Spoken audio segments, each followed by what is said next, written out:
Le cuir chevelu de Clara Hara luisait comme un os poli dans la lumière matinale, chaque chaume illuminant le soleil comme des épines éparses. Elle était assise sur les marches du porche de ce qui était autrefois sa maison, ses doigts tremblants traçant la géographie brutale de sa tête de chat.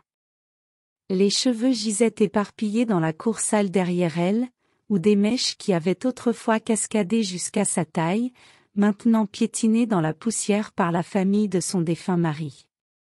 Wura Caldwell avait sifflé en manipulant le rasoir. « Tu crois qu'on ne savait rien pour toi et ce Mexicain? Tu nous prends pour des idiots? » Mais Clara Hara n'avait pas été avec Miguel Ramirez. Elle ne lui avait parlé que 2 fois. Une fois pour acheter du drain, une autre fois pour demander son chemin. La vérité importait peu au Caldwell. Thomas était mort depuis 3 mois. Et il voulait la voir partir de la terre qui avait été la sienne, qui aurait dû être la leur. Les cheveux n'étaient que le début. Il l'avait d'abord dépouillée de sa dignité. Les biens suivraient. Elle était maintenant assise, n'attendant rien, enveloppée dans un châle de laine qui ne pouvait cacher la honte inscrite sur son crâne nu. Les frères Caldwell étaient partis à l'aube, satisfaits de leur travail, promettant de revenir avec des papiers pour réclamer la propriété. Martha avait craché à ses pieds avant de monter dans le chariot. « Sois parti avant le coucher du soleil, sinon je te raserai. » La matinée s'étendait sans fin et sans issue. Aucun voisin ne voulait l'aider. Les Caldwell possédaient la moitié du territoire et employaient l'autre moitié. Clara Hara n'avait nulle part où aller, aucune famille pour l'accueillir. Elle avait épousé Thomas directement de l'orphelinat de Kansas City, l'avait suivi jusqu'à cette maudite étendue du territoire du Nevada, où le vent hurlait sans cesse et où la poussière alcaline blanchissait tout. C'est alors qu'elle entendit des sabots. Un cavalier solitaire s'approchait des collines de l'Est, son cheval avançant prudemment à travers la sauge. Clara Hara resserra son châle, mais il était impossible de cacher ce qu'il lui avait fait. L'homme descendit de cheval à son portail, grand, hâlé, les cheveux noirs cernés de fils argentés. Elle l'avait vu en ville, mais ne lui avait jamais adressé la parole.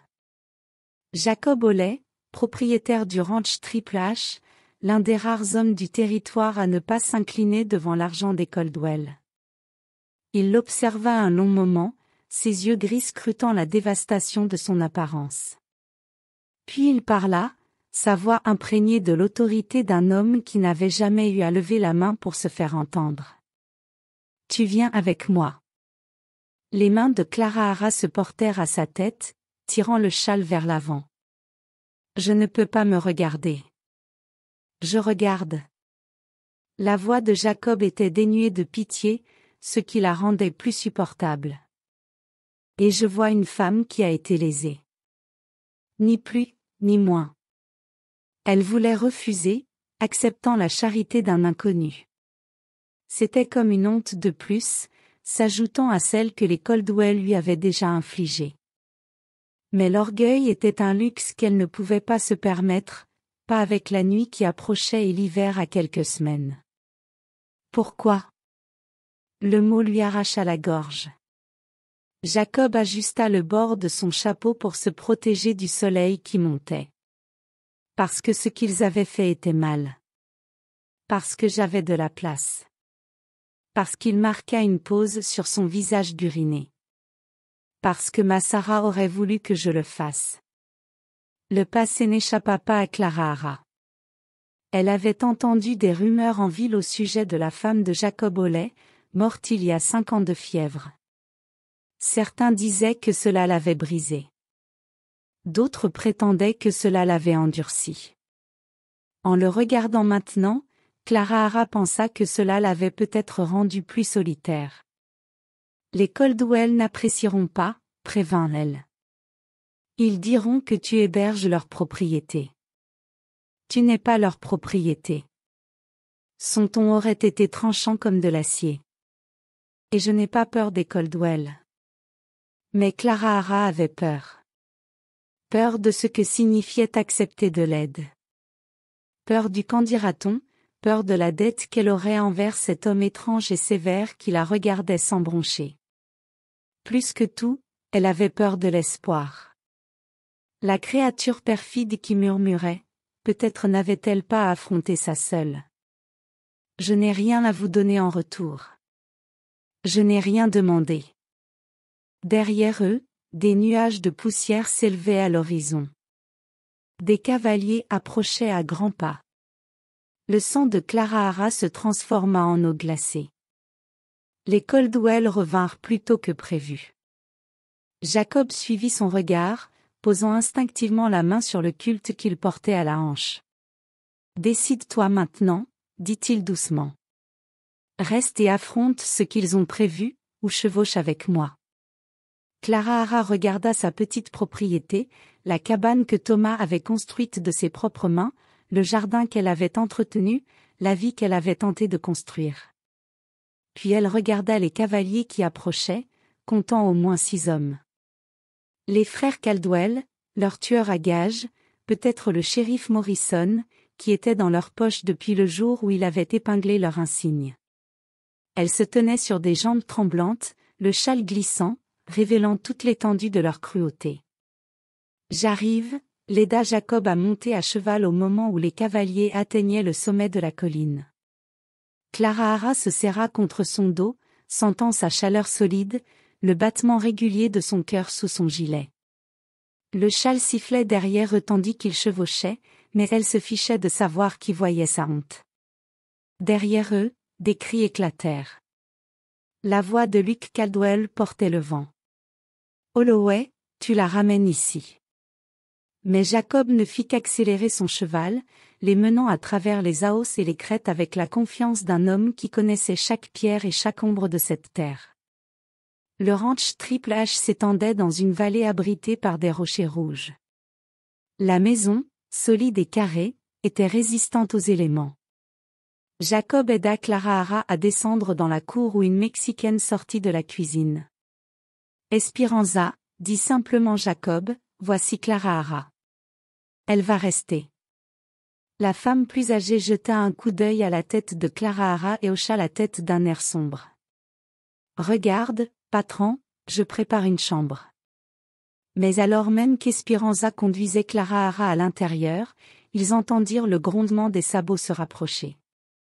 Par la fenêtre de la cuisine, Clara Hara regarda le nuage de poussière approcher, l'estomac noué par une terreur familière. « Ils arrivent, » murmura-t-elle. Jacob vérifia son fusil, ses mouvements calmes et méthodiques. « Laissez-les venir. Vous ne comprenez pas. Ils vous brûleront. Ils l'ont déjà fait à tous ceux qui les ont contrariés.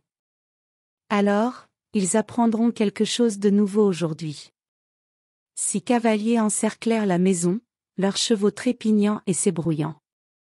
Luke Caldwell descendit de cheval, le visage rouge de colère, ses frères l'entourant. Nathan avec son sourire cruel. Samuel tripotant sa ceinture de pistolet. Le shérif Morrison était assis sur son cheval comme un homme qui aurait aimé être ailleurs. La voix de Old Luke claqua comme un fouet. « Envoyez nos biens. » Jacob sortit sur le porche, fusil à la main. « Je ne vois aucune propriété ici. Juste une femme sous ma protection. Elle nous appartient. Elle était mariée à notre frère. Ton frère est mort. Le mariage a pris fin avec lui. » Nathan Caldwell cracha dans la poussière. Elle déshonorait sa mémoire. Courir avec ce graisseur en se vantant. C'est un mensonge. Clara Hara appela depuis l'embrasure de la porte. Sa voix était plus forte qu'elle ne l'était. Les yeux de Luke lancèrent des éclairs. Vous nous traitez de menteurs. Le fusil de Jacob s'avança d'un pouce. Appelez-la encore comme ça. Le silence s'étira comme un arc. Le shérif Morrison s'agita, mal à l'aise, la main près de son badge, comme s'il se souvenait de ce qu'il était censé signifier. Dernière chance, Paul. Luke grogna. Envoyez-la dehors ou on la prendra sur mon cadavre. Nathan rit. Un bruit de verre brisé. On peut arranger ça.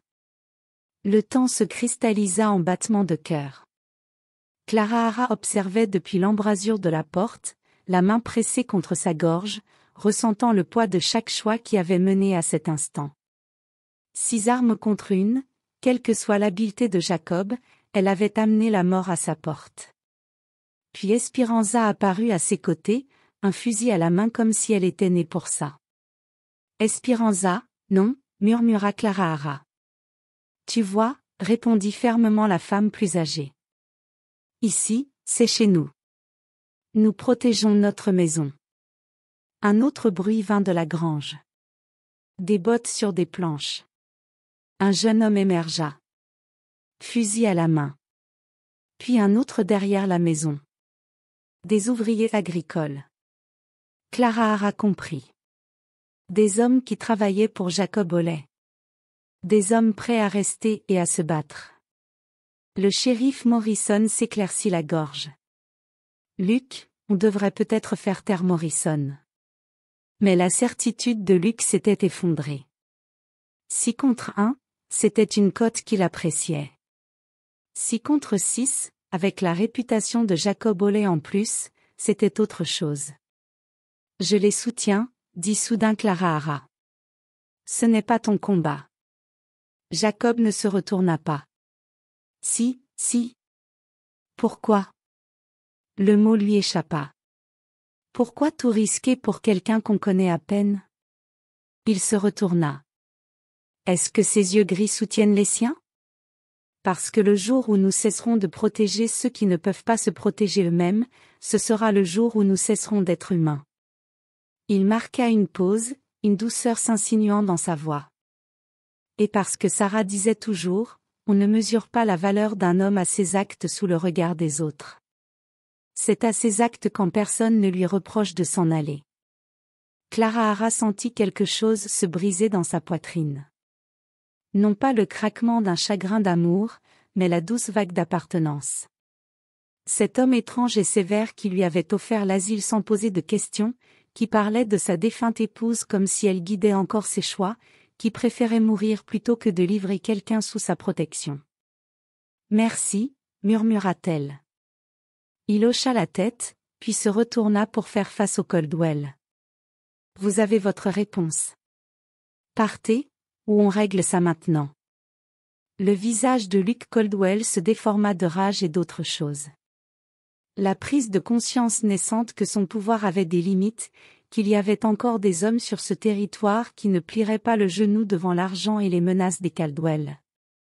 Ce n'est pas fini, Oley.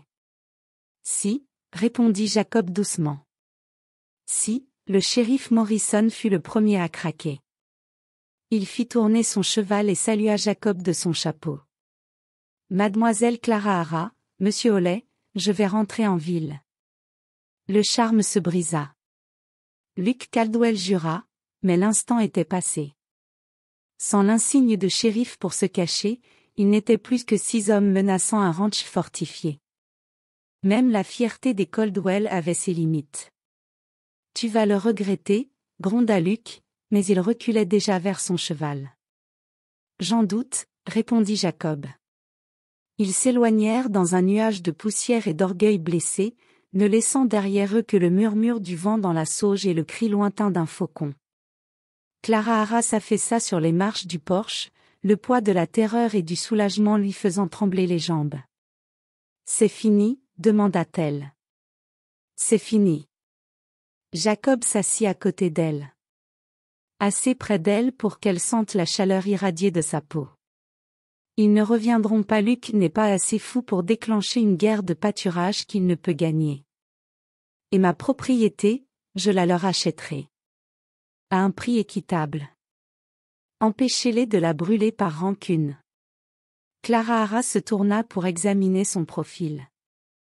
Les rides burinaient autour de ses yeux, l'argent qui filait sur ses tempes, la force tranquille qui l'avait sauvée quand elle n'avait plus d'autre choix.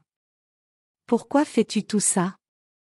Jacob resta silencieux un long moment, regardant le soleil disparaître vers les rochers rouges à l'horizon. Sarah et moi, nous n'avons jamais eu d'enfant, nous en avions toujours eu l'intention. Mais il haussa les épaules. Alors qu'elle était mourante, elle m'a fait promettre quelque chose.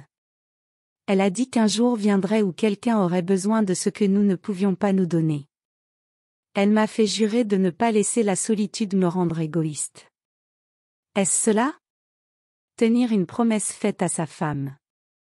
Il la regarda, puis la regarda vraiment. Son regard s'attarda sur sa tête rasée, sa robe usée, la force qu'il avait portée à travers la honte et la terreur. Ça avait commencé comme ça, admit-il. Mais peut-être que c'est autre chose maintenant. Clara Hara sentit la chaleur lui monter aux joues. Non pas la rougeur de l'humiliation, mais quelque chose de plus chaleureux, de plus fragile. Jacob, je sais que j'ai besoin de dire quelque chose. Reste. Travaille au ranch si tu veux. Repose-toi si tu en as besoin. Réfléchis à la suite quand tu seras prêt. Elle hocha la tête, craignant de se fier à sa voix. Autour d'eux, le ranch s'installait dans le calme du soir. Espéranza fredonnait dans la cuisine, les chevaux sifflaient dans le corral, le doux râle des vaches dans les pâturages lointains. Elle se sentait comme chez elle, comme jamais sa petite ferme ne l'avait été. Ce soir-là, Clara Hara se tenait devant le miroir de la chambre d'amis. Espéranza s'était préparée. Son reflet la choquait encore. La barbe de 3 jours, les 2 grands yeux dans son visage maigre, mais quelque chose avait changé. La honte était toujours là, elle le serait probablement toujours. Mais elle ne la définissait plus.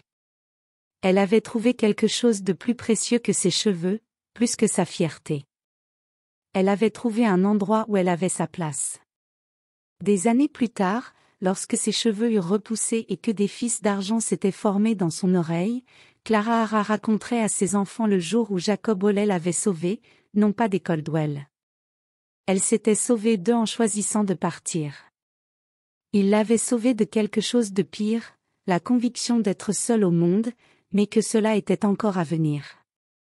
Ce soir-là, elle toucha simplement la vitre du bout des doigts et murmura « Merci, Sarah », à une femme qu'elle n'avait jamais rencontrée, mais qu'elle passerait le reste de sa vie à essayer d'honorer.